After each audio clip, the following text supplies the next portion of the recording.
Hi, I'm Dr. Jeremy Thompson. In the last video we talked about the mixed bag concept, a confused way of looking at yourself that causes a lot of problems for you as a person, but also in your relationships with other people. So we looked at it like this. Your pluses and your minuses, your good characteristics and your not so good characteristics, your favourable traits and your unfavourable traits all kind of mixed up together.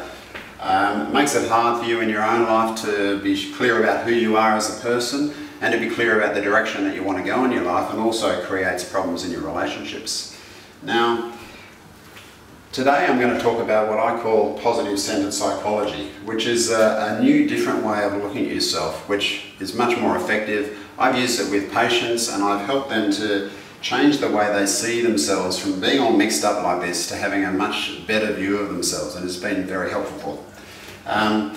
The way they have been able to see themselves is more like this. I'm sorry these circles aren't all that good, but that fundamentally the positive aspects of them, the positive qualities, have a much more fundamentally central place in their whole view of themselves.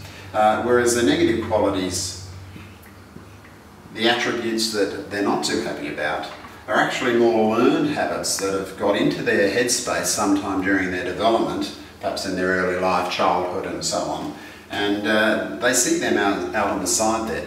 I mentioned before that there's almost two groups of patients that we see. There are the people that really seem to have their lives together and they're quite happy and positive and productive in life, and don't need to come and see us for much help because they've got their lives under control.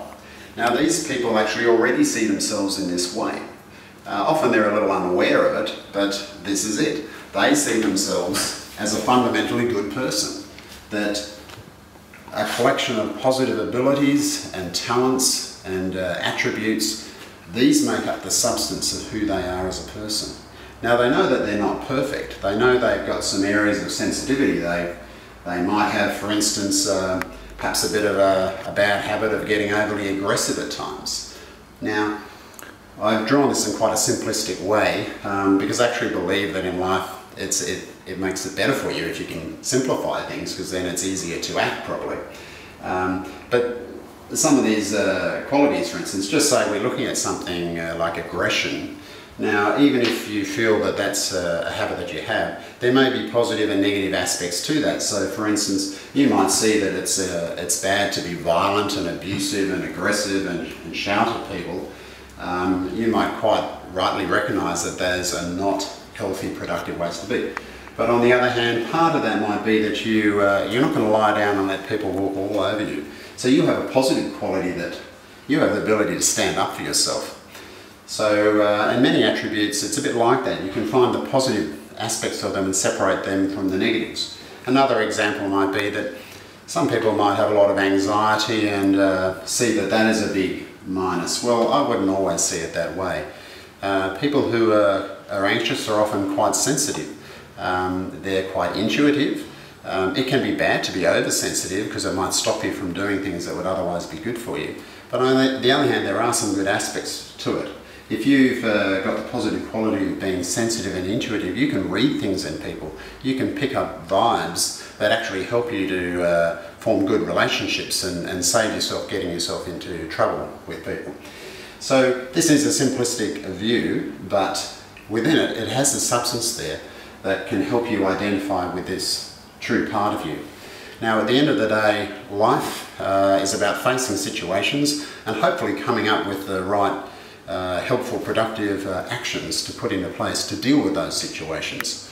You want in your life to be making your actions coming from your true positive self, the core part of who you are. You don't want this negative side over on the left there to be making your decisions for you. People who see themselves as mixed bags, however, they're in a difficult position because they unfortunately don't see themselves this way. It feels to them like the minuses are all tied up within themselves. It's a little bit like if you think of a cancer. No one would like to have a cancer. Why not?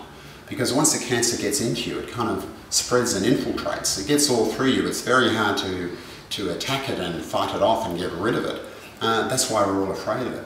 When you see yourself as a mixed bag, the sense of your negative characteristics is a bit like that they get entwined within you, and it's very hard for you to access and centre yourself on this good person that I believe that people truly are. So this is a much better way for people to see themselves, and it helps them to be much more productive in their lives, and it helps them to get on with other people as well, because they're able to see other people with the same view, and so they can separate out any behaviours that they would see as a bit off-putting in the other person and not get caught up in it. And yet at the same time they can appeal to the positive side of that person, so that they can form a relationship with that side of them, while at the same time standing up to any negative behaviours that they don't like, but doing it in a calm and balanced way. Just one other point there, in this diagram you might notice there's this little section in the middle.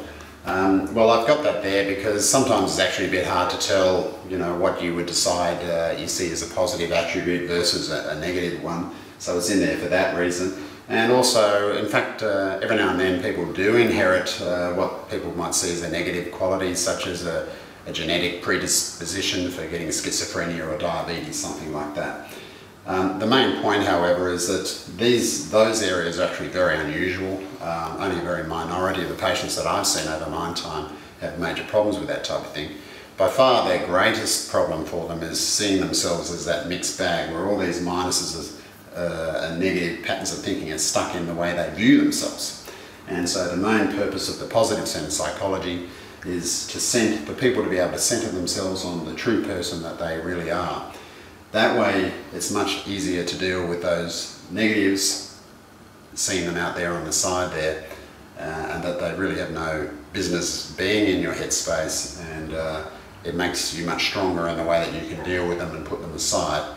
And this is what makes it easier to resolve issues relating to anxiety or depression, and also to help with your relationship problems.